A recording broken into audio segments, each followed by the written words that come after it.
UP निकाय चुनाव अब 2 चरणों में होना तय हुआ है। तो वही पहला मतदान का चरण जो है वो 4 मई को हुआ है। 4 मई को 37 जिलों के मतदान हो चुके हैं। तो वही दूसरे चरण का मतदान जो 11 मई को होना है उसमें 38 जिलों के मतदान होंगे। उसी सिलसिले में बाराबंकी जनपद का भी मतदान जो है वो 11 मई को ही होगा दूसरे चरण के मतदान में।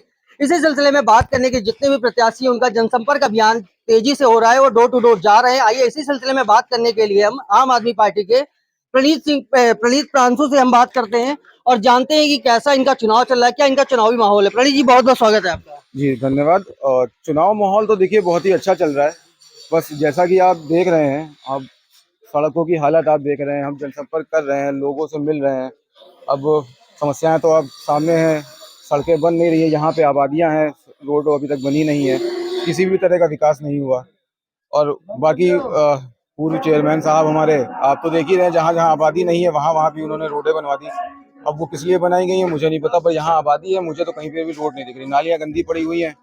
तो कहीं ना कहीं हम इसका विकास करने का काम करेंगे। प्रणीत जी, क्या मानना है कि कितना आप इस चीज को लेकर आश्वस्त है कि जनता आपको सहयोग कर रही है? देखिए, जनता का पूरा प्यार मिल रहा है, जनता का पूरा समर्थन मिल रहा है, और जहाँ जहाँ हम जा रहे हैं, लोगों से मिल रहे हैं, हमें पूरा विश्वास है वो हमें वोट देंगे। और जनता अब जागरूक है, अब वो सिर्फ धर्म और जाति के नाम पे वोट नहीं करेगी, वो कार्य जो करेगा उसे वोट करेगी। और कितना मानते हैं, किससे टक्कर मारने हैं आप अपनी?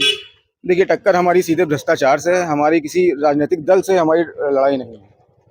हमारा जो लड़ाई है, हमारा जो मुद्दा है, वो सिर्फ भ्रष्टाचार से है। अच्छा, और भी मूल मुद्दे आपके क्या है, किस चीज पे आप चुनाव लड़ेंगे?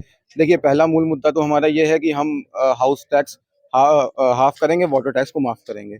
और बाकी हमारी पार्टी की नीतियां साफ हैं।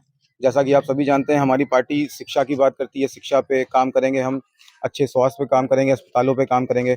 मोहल्ला क्लिनिक हमारा एक बहुत अहम मुद्दा है कि अगर हमें मौका मिलता है, जनता पे मौका देती है, तो हम मोहल्लों में मोहल्ला क्लिनिक खुलवाएंगे, जहाँ पे 200 तरीके की जांचें मुफ्त में मिल सके लोगों को। क्या मानते हैं आप, आज जनपद में मुख्यमंत्री सीएम का आगमन हुआ था, इससे क्या मानते हैं कि आप मतलब कि बीजेपी को बढ़त मिलेगी या अन्य पार्टियों को भी कुछ नुकसान होगा? देखिए, अब सबका अपना अपना पब्लिसिटी स्टंट है। अब वो कर रहे हैं योगी जी, अगर निकाय चुनाव में अगर योगी जी को आना पड़ रहा है, तो इसका मतलब भाजपा कहीं ना कहीं डरी हुई है। नहीं, इसको ये भी तो माना जा सकता है कि ये 2024 के लोकसभा चुनाव का सेमीफाइनल चुनाव चल रहा है। जी, अब देखिए, अब योगी जी के आने का मतलब तो यही है कि जान रहे हैं वो कि अब इस बार का चुनाव उनके लिए बहुत ही ज्यादा मुश्किल है और कठिन है।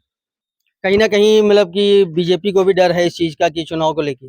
बीजेपी को अपनी हार का डर पूरी तरह से सता रहा है, और वो भी जान रहे हैं। अब मुझे तो लगता है कि हमारे माननीय प्रधानमंत्री जी को भी ना आना पड़ जाए, लेकिन जो है, खैर समय नहीं बचा है तो वो तो नहीं आ सकते, लेकिन कोशिश हमारी पूरी जारी है और जीत के दिखाएंगे। अगर आप आ जाते हैं, जनता आपको क्षेत्र क्षेत्र में चुन के लाती है, तो सबसे पहली सौगात आप क्या देंगे उनको?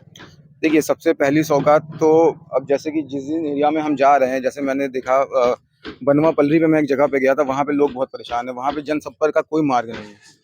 मतलब लोगों को लिटरली पैदल घास फूस और उससे जाना पड़ता है, बाइक जाने तक का रास्ता नहीं है। तो सबसे पहले तो मैं वहाँ पे रोड बनाने का काम करूंगा। चैनल के माध्यम से आप हमारे दर्शकों से क्या अपील करना चाहते हैं? देखिए, मेरी बस जनता से यही अपील है, एक मौका आम आदमी पार्टी को दीजिए।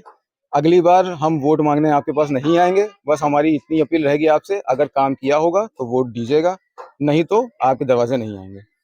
तो सुना आपने हमारे साथ प्रणीत प्रांशु, जो कि आम आदमी पार्टी ने इन पर विश्वास जताया। देखते हैं कि ये तो 13 मई के नतीजे ही बताएंगे कि कितना इनको मतदान मिलता है या फिर नहीं। बाराबंकी से मैं वरुण सिंह, वंदे भारत समाचार।